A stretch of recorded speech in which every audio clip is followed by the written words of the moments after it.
இன்னும் லைசென்ஸ் எடுக்காத ஆளா நீங்க? இப்ப உடனே எடுத்துடுங்க. வேற லெவல்ல லைசென்ஸ் எடுக்கிறது ஈஸி. இப்போ வாகனங்களை ஓட்டுவதில் பலரும் ஆர்வம் காட்டி வருவார்கள். அவ்வாறு வாகனம் ஓட்ட வேண்டும் என்றால் முதலில் அவர்கள் லைசென்ஸ் வாங்கி இருக்க வேண்டும். லைசென்ஸ் இல்லாமல் ஓட்டினால் அது சட்டப்படி குற்றமாகும். ஆனாலும் கூட லைசென்ஸ் வாங்கிவிட வேண்டும் என்று நினைப்பவர்கள் அதனை எளிதில் வாங்க முடியாமல் மிகவும் அலைந்து திரிந்து வாங்குவதையும் கேள்விப்பட்டதுண்டு. இன்று வரையிலும் லைசென்ஸ் வாங்க வேண்டும் என்றால் முதலில் நேரடியாக ஆர்டிஓ ஆபீஸுக்கோ அல்லது வாகனம் ஓட்டுவதற்கு பயிற்சி அளித்து வரும் மையங்களுக்கோ சென்று அவற்றின் மூலம் ஆர்டிஓ ஆபீஸுக்கு சென்று எல்எல்ஆர் அப்ளை செய்வார்கள். அவ்வாறு எல்எல்ஆர் அப்ளை செய்து முடித்த சில மாத காலங்களில் வாகனம் ஓட்டுவதற்கான முயற்சியை செய்து பயிற்சி எடுத்து வருவார்கள். நன்றாக வாகனம் ஓட்டுவதற்கு பழகியதற்கு பின் ஆர்டிஓ ஆபீஸுக்கு சென்று அவர்கள் வைக்கும் தேர்வில் வாகனத்தை ஓட்டி காட்டி லைசென்ஸ் பெறுவார்கள். ஆனால் தற்பொழுது மத்திய அரசு டிரைவிங் லைசென்ஸ் வாங்குவதில் ஒரு சில மாற்றங்களை ஏற்படுத்தியுள்ளது.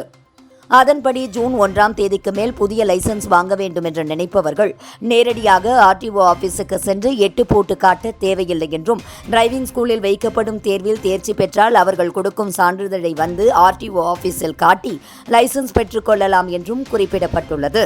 ஆனாலும் இந்த புதிய மாற்றங்கள் மத்திய அரசால் தற்பொழுது நிகழ்ந்து வருவதாகவும் இன்னும் தமிழகத்தில் நடைமுறைக்கு வரவில்லை என்றும் கூறுகின்றனர்.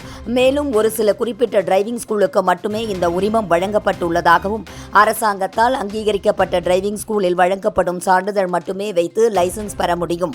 இல்லை என்றால் ஆர்டிஓ ஆபீஸுக்கு சென்று தேர்வு எழுதி லைசென்ஸ் பெற்றுக் கொள்ளலாம் என கூறுகின்றனர். மேலும் அங்கீகரிக்கப்பட்ட டிரைவிங் ஸ்கூல் என்றால் அதை 2 சக்கர வாகனங்கள் கற்றுக் கொடுக்கப்படும் எனில் அவர்களுக்கு 1 ஏக்கர் நிலமும், 4 சக்கர வாகனங்கள் மற்றும் கனரக வாகனங்கள் கற்றுக் கொடுக்கப்படும் என்றால் 2 ஏக்கர் நிலமும் கண்டிப்பாக இருந்தால் மட்டுமே அரசாங்கம் அவர்களுக்கு இந்த உரிமையை வழங்கும் என்று கூறி வருகின்றனர். மேலும் டிரைவிங் ஸ்கூலில் கற்றுக் கொடுக்கும் ஆசிரியர்கள் குறைந்தபட்சம் 12ஆம் வகுப்பு அல்லது டிப்ளமோ முடித்திருக்க வேண்டும் என்றும் 5 வருட அனுபவம் பெற்றிருக்க வேண்டும் என்றும் குறிப்பிடப்பட்டுள்ளது.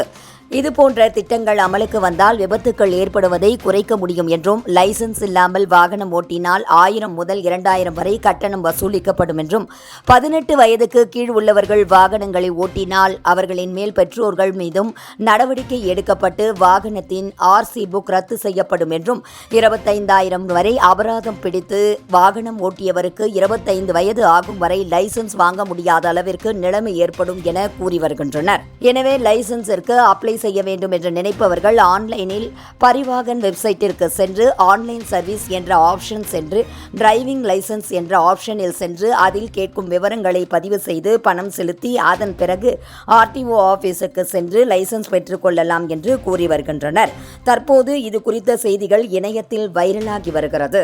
இதுபோன்ற முக்கிய நிகழ்வுகள், அரசியல் தகவல்களை ஆழமாக மாறுபட்ட கோணத்திலும் அறிந்து கொள்ள மறக்காமல் பாரத் மெயில் 24 பக்கத்தை பின்பற்றிக் கொள்ளுங்கள். உங்கள் ஒவ்வொரு ஆதரவும் இதுபோன்ற பல நிகழ்வுகளின் பின்னணியை அறிய உதவும்.